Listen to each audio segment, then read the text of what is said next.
నమస్కారం అమ్మగారు.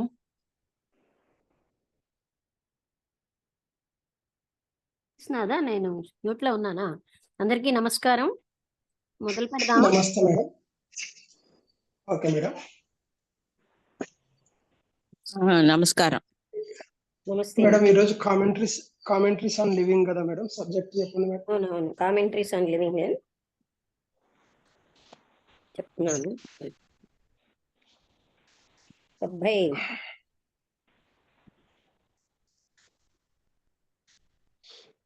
72, 75. ఒకసారి నేను చూస్తాను. చాప్టర్ చెప్పండి. Fear and escape. దానికి ముందు ఏమైంది? దాని ముందు ఇంటిగ్రేషన్. కరెక్టే. అయితే fear and okay madam. Fear and escape. ఓం శ్రీ సద్గురుభ్యో నమః. ఈరోజు 31వ తారీఖు జూలై నెల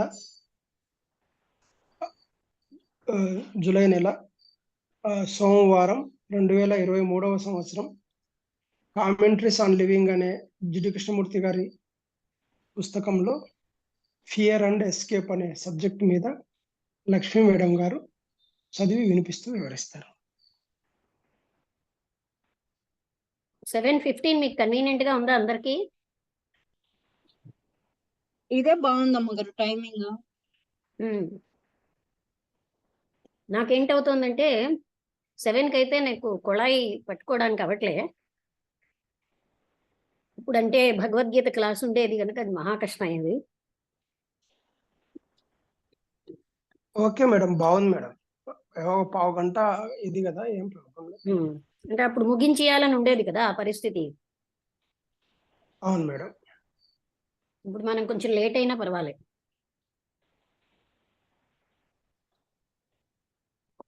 సారీ, లెన్స్ చూస్తా. ఈరోజు సాయంత్రం 6 నుంచి 7కి ఇండియన్ అంటే మన తెలుగు ఫెడరేషన్ దీంట్లో నా లెక్చర్ ఉంది. ఎవరెవరు అటెండ్ అవుతారో రండి. అంటే ఇదే లింకు, అర్థమైందా? ఈ మార్నింగ్ లింకే. అలాగే అమ్మగారు.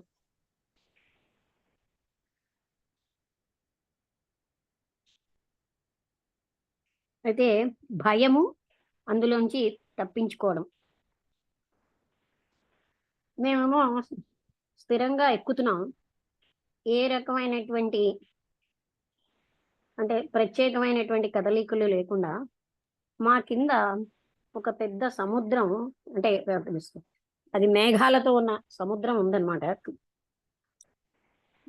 వైట్ అండ్ డాజిలింగ్ అంటే వైట్ తెల్లగా మెరుస్తూ మా పైన మా కళ్ళు చూసగలిగే వరకు below us was a vast sea of clouds.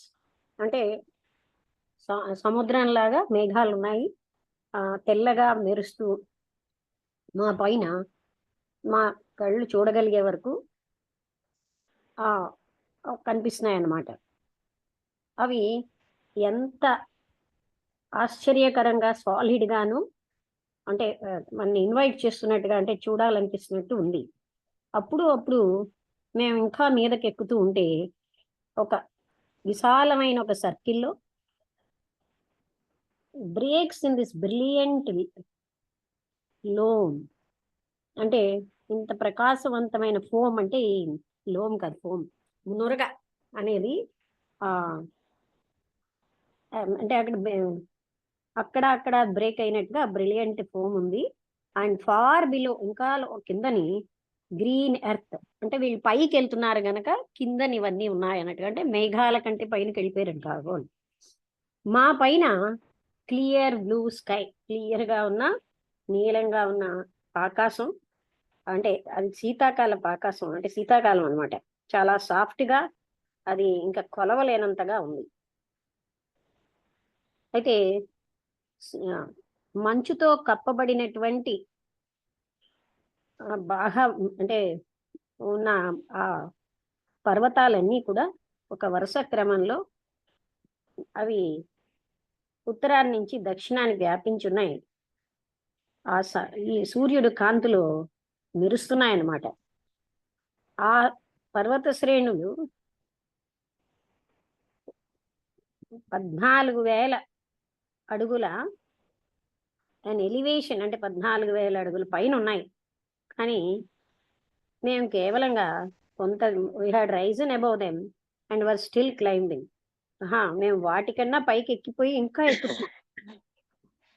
ఏం చెప్తున్నారంటే these mountains reached an elevation, అంటే భూమిపై నుంచి అవి 14,000 అడుగుల దూరంలో ఉన్నాయి. మేమేమోని వాటికి పైకి ఎక్కాం, ఇంకా మీదకి వెళ్తున్నాం.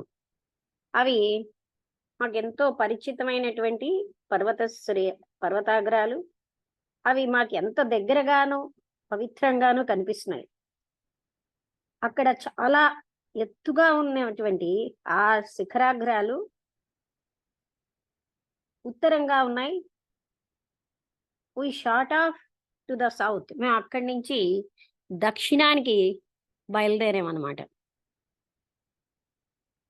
హ్యావింగ్ రీచ్డ్ ద రిక్వైర్డ్, అంటే కావలసినంత ఎత్తు వెళ్ళిపోయాక 20,000 అడుగులు ఎత్తుకి వెళ్ళిపోయామన్నమాట. అక్కడ ప్రయాణికులు నెక్స్ట్ సీట్లో వాళ్ళు ఏంటంటే ఎక్కువగా మాట్లాడుతున్నారు. ఆయన మాకు ఎవరు తెలియదు. ఆయనకి ఏంటంటే ఈ మౌంటైన్స్ వీటితో పరిచయం లేదు. ఆయన కొంచెం ఇలాగ నిద్ర ఊగుతున్నాడు అనమాట మేము మీదకి ఎక్కుతూ ఉంటే. ఇప్పుడు ఆయన తెలివిగా ఉన్నాడు. ఇప్పుడు ఆయన అంటే తెలివి వచ్చాక మాట్లాడాలని ఆసక్తి చూపిస్తున్నాడు. ఆయన కొంత బిజినెస్ విషయంలోకి వెళ్ళాడు మొట్టమొదటిసారిగా. ఆయనకి ఎన్నో రకాల ఆసక్తులు ఉన్నట్టున్నాయి. అందుకనే ఆయన వాటన్నిటిపైన కొంత ఉత్సాహంతో మాట్లాడుతున్నాడు. ఇప్పుడు సముద్రం మా కింద ఉంది, చాలా డార్క్గా, చాలా దూరంగా.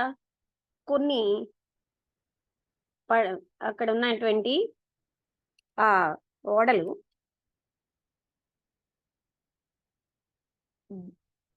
అక్కడ కనిపిస్తున్నాయి మాకు. అంటే అంటే అవి క్లియర్గా కాకుండా ఏదో ఎక్కడ ఉన్నాయన్న డాట్స్ లాగా.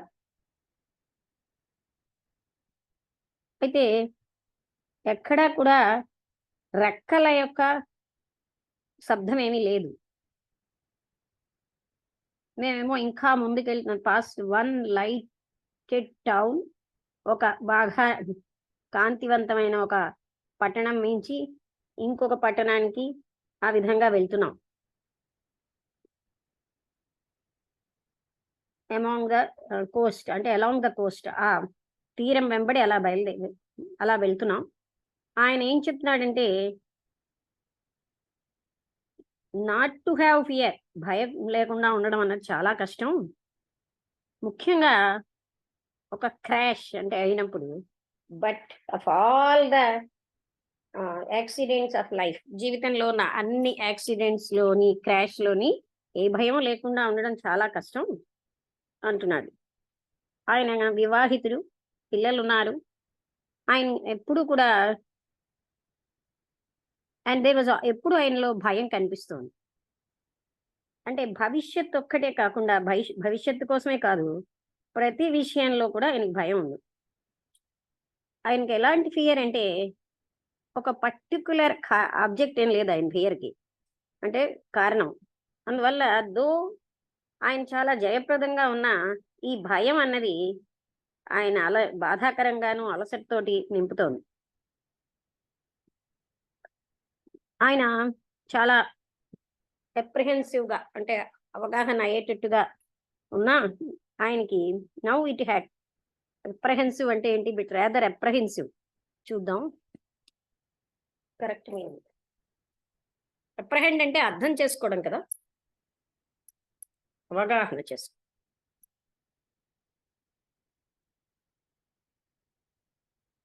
నిన్న వసంతలత రాలేదు, ఇవాళ రాలేదు.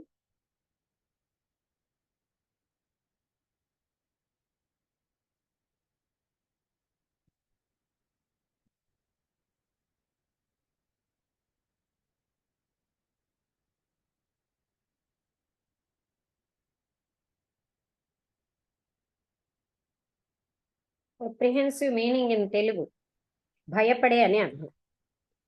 అవగాహన కాదు, భయపడ్డా అంటే ఆయన కొంచెం భయపడినట్టుగా ఉన్నాడు, అప్రహెన్సివ్ గా ఉన్నాడు అనమాట.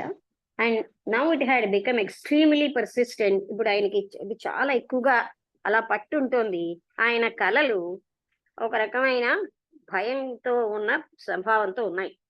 ఆయన భార్య ఆ భార్యకి ఆయన భయం సంగతి తెలుసు. అయితే అది ఎంత సీరియస్ గా ఉంది అన్న విషయం ఆవిడ పట్టించేదో, భయపడుతున్నాడనే కానీ ఆ సీరియస్నెస్ ఆవిడకి తెలియలేదు. భయం అన్నది ఏదో ఒక దానితో సంబంధంతోనే వస్తుంది. అది ఒక abstraction. Fear is a near word, ఒక పదమే. And the word is not the actual fear. భయము అన్నది అసలు భయం అంటే పదం విషయం కాదు. అంటే ఫియర్ అన్నది ఒక పదం. ఇక్కడ మీరు అర్థం చేసుకోండి. The word is not the thing అంటారు. అంటే వర్డ్ వేరు, విషయం వేరు. అంటే మనం పదం వాడుతున్నాం కానీ ఆ పదం అసలు లేనటువంటిది కాదు. మీకు speciality of what you are afraid, మీరు దేనికోసం భయపడుతున్నారో మీకు ప్రత్యేకంగా తెలుస్తోందా? అంటే ఆయన ఏమన్నారంటే, నేను ఎప్పుడు కూడా నా భయాన్ని అంటే I have never been able to live, నేను దాంట్లో ఎప్పుడు నా వేలు పెట్టలేదు. నా యొక్క కలలు అవి కూడా చాలా వేగ్గా అంటే అస్పష్టంగా ఉంటున్నాయి. కానీ థ్రెడింగ్ త్రూ దెమ్ ఆల్, అన్నిటి ద్వారా ఇలాగా మొత్తం అన్నీ కలిపితే నాకు ఫియర్గా ఉంది.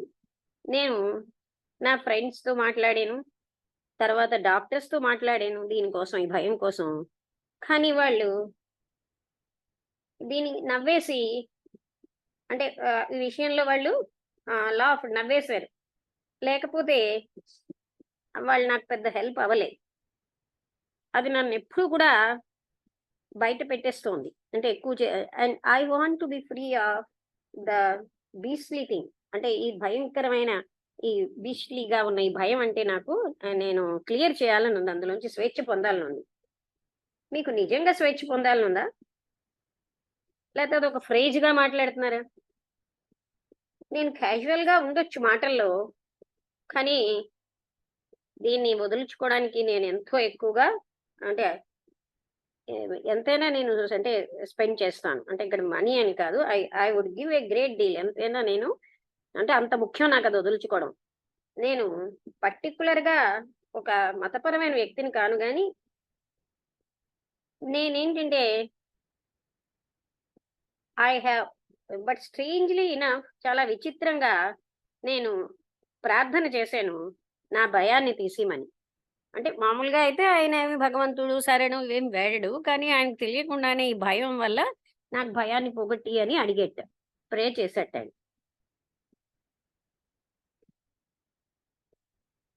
నాకు ఎప్పుడైతే నా పనిలో ఆసక్తి ఉందో, లేకపోతే ఒక గేమ్లో, అప్పుడు ఈ భయం ఉండట్లేదు. అప్పుడు అంటే ఇది ఒక మాన్స్టర్ లాగా, అంటే నరరూప రాక్షసి లాగా ఎప్పుడు వెయిట్ చేస్తూనే ఉంటుంది. And soon we are companion. అవన్నీ అంటే ఆడడం గేమ్ అది అయిపోయాక మళ్ళీ మేము ఇద్దరం ఫ్రెండ్స్. అంటే భయము ఈయన కంపానియన్స్ అంటే ఫ్రెండ్స్ అయిపోతారు. అంటే ఆయన వర్ణించడం బాగుంది. నరరూప రాక్షసి లాగా మాన్స్టర్ లాగా వెయిట్ చేస్తూ ఉంటుంది. అది ఆ పనులు అయిపోయాక పనిలో ఉన్నంతసేపు అది ఉండదు, ఆ గేమ్లో ఉన్నంతసేపు అది అయిపోయాక మళ్ళీ వచ్చేస్తూ ఉంది. Have you that fear now? ఇప్పుడు మీకు ఆ భయం ఉందా? Are you aware now that it is అది ఎక్కడో ఉన్నది అన్న విషయం మీకు ఎరుకలో ఉందా? అది మీకు దాగి ఉందా, లేదా మీరు ఎరుకలోనే కాన్షియస్ గానే ఉందా, దాంకుని ఉందా? నేను దాన్ని ఇప్పుడు సెన్స్ చేయగలుగుతున్నాను. అయితే అది కాన్షియసా అన్కాన్షియసా అన్నది నేను చెప్పలేను. అంటే అదేదో దూరంగా ఉన్నట్టు దగ్గరగా ఉన్నట్టు సెన్స్ చేస్తున్నారా? అదేమో స్పేస్లో కానీ దూరంగా కానీ ఒక ఫీలింగ్గా ఉందా? నేను ఎప్పుడైతే దాని మీద ఎరుకతో ఉన్నానో అది చాలా దగ్గరగా ఉన్నట్టుంది. అయితే what has that got to do with it?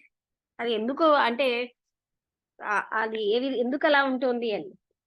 Fear can come in to being only in relation to something. What has that got to do with it అంటే అది ఎందుకు అలా వస్తున్నది అంటే భయం అనేది ఏదో ఒక సంబంధంతోనే ఉంటుంది. ఆ సంథింగ్ అంటే ఏదో ఒక దాంతో ఆ ఏదో ఒకటి మీ కుటుంబం అవ్వచ్చు, లేకపోతే మీ పని అవ్వచ్చు, లేకపోతే మీరు దేంతో అయితే భవిష్యత్తులో ఆక్యుపై అయిపోతున్నారో అలాంటివి అవ్వచ్చు, లేకపోతే మృత్యువుతో అవ్వచ్చు. మీకు మృత్యు అంటే భయమా అని అడిగారు. నాట్ పర్టికులర్లీ, అంత ముఖ్యంగా ఏం కాదు. నాకేదో ఫాస్ట్గా క్విక్గా డెత్ వచ్చేయాలని నేను అనుకుంటున్నాను. And not a long drawn out one, ఏదో ఈడ్చి తీసుకెళ్లేటట్టు కాకుండా ఒక్కసారిగా డెత్ వచ్చేయాలనుకుంటున్నాను. I don't think it is my family that I have this anxiety about. నా కుటుంబం కోసం నాకు ఈ ఆతురత ఏమీ లేదు అని నేను అనుకుంటున్నాను. లేకపోతే నా జాబ్ కోసం కూడా కాదు. That it must be something deeper దాన్ ఇవన్నీ కూడా ఈ పైన సంబంధాలన్నిటికంటే మీకు ఏదైతే భయం పెడుతున్నాయో వాటికంటే చాలా లోతైంది భయం. అది ఎవరైనా కూడా దాన్ని చూడగలరు. అదేమిటి అన్నది మీరు ఒకవేళ పరిశోధిస్తే మీకు మీరుగా అప్పుడు ఫార్ గ్రేటర్ దానికి ఎంతో ప్రాముఖ్యత ఉంటుంది. మీరు ఎందుకని ఈ సూపర్ఫిషియల్ అంటే పైన ఉన్న సంబంధాలతో మీరు ఎందుకు అంత భయపడుతున్నారు అంటే, నా భార్య and I love each other, నేను నా భార్య, మై వైఫ్ అండ్ ఐ ఇద్దరు ఒకరినొకరు ప్రేమించుకుంటాం. ఆవిడ షీ వుడెంట్ థింక్ ఆఫ్, ఆవిడ మరొక పరాయి వ్యక్తిని చూడదు, ఆ చూడాలని ఆలోచించదు కూడా. నేను కూడా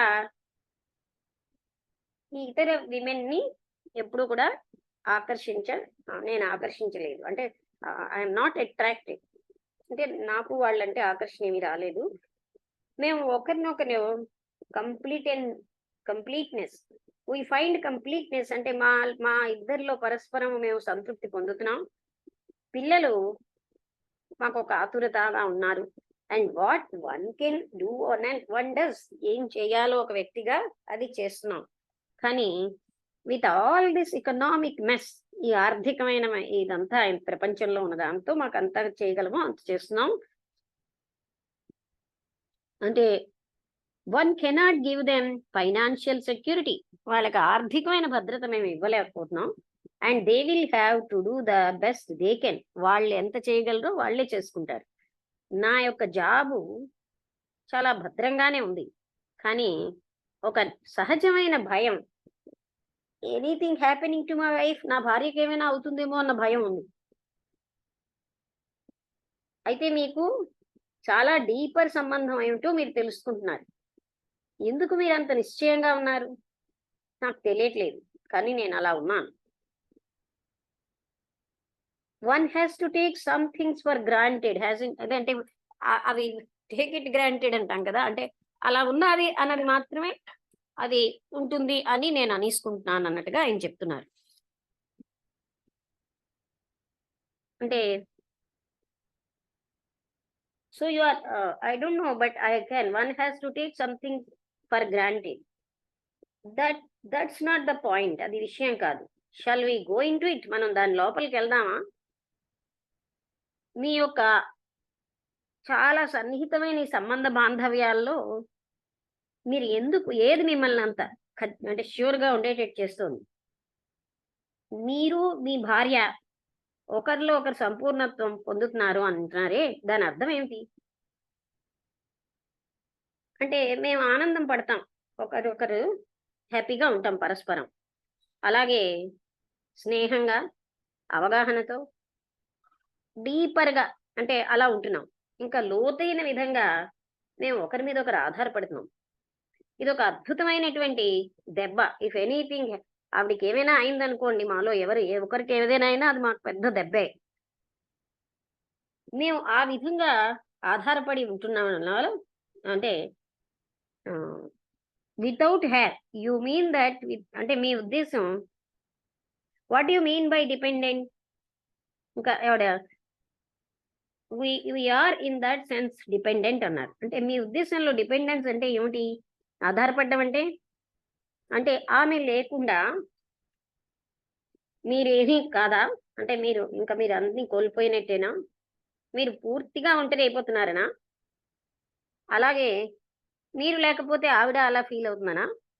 అందుకని మీరు పరస్పరం ఆధారపడి ఉన్నారా?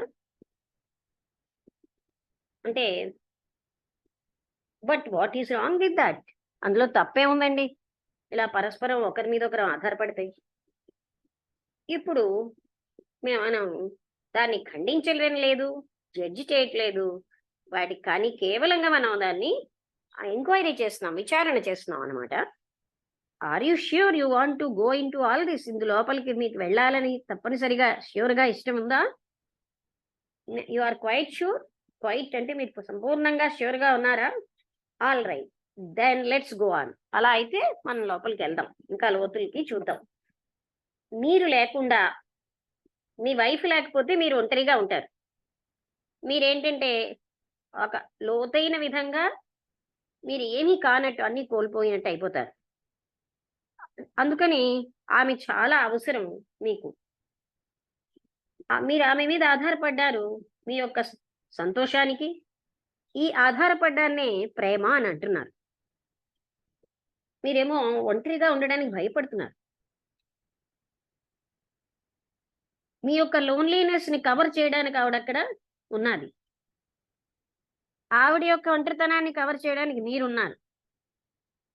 కానీ యథార్థం ఏమిటంటే ఇంకా ఉంది.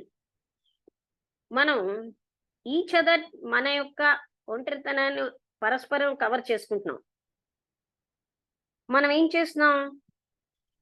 దాని నుంచి పారిపోతున్నాం ఎన్నో రకాలుగా, ఒంటరితనం నుంచి రకరకాలైనటువంటి రూపాల్లో, సంబంధాల్లో. ప్రతి సంబంధం కూడా అది మనం ఆధారపడేటట్టు అవుతుంది. నేను రేడియోని వింటూ ఉంటాను, ఎందుకంటే ఆ మ్యూజిక్ నన్ను సంతోషపరుస్తుంది. అది నన్ను నా నుంచి దూరం చేస్తుంది, అంటే నన్ను అంటే నా ఒంటరితనం నుంచి నన్ను దూరం చేస్తుంది. అలాగే పుస్తకాలు, జ్ఞానం, అవి కూడా ఒక సదుపాయమైన ఎస్కేపులు నా నుంచి నేను దూరం అయిపోవడానికి. ఈ అన్ని విషయాలు కూడా మేము వీటన్నిటి మీద మనం ఆధారపడి ఉన్నాం. అయితే నా నుంచి నేను వై షుడ్ నాట్ అయినా, ఎందుకని నేను ఎస్కేప్ అవ్వకూడదు? నాకేమీ గర్వకారణంగా లేదు ఏదీను. నా భార్యతో నేను ఐడెంటిఫై అవ్వడం వల్ల, నాకంటే ఆవిడ చాలా బెటర్, అలాంటి ఆమెతో నేను ఐడెంటిఫై అవ్వడం వల్ల నా నుంచి నేను దూరం అవుతున్నాను, అంటే ఎస్కేప్ అయిపోతున్నాను. అఫ్ కోర్స్ చాలా ఎక్కువ మంది ఈ విధంగానే వాళ్ళ నుంచి వాళ్ళు ఎస్కేప్ అయిపోతూ ఉంటారు. అయితే మీ నుంచి మీరు ఇలా దూరం అయిపోవడం, మీరు ఆధారపడుతున్నారు.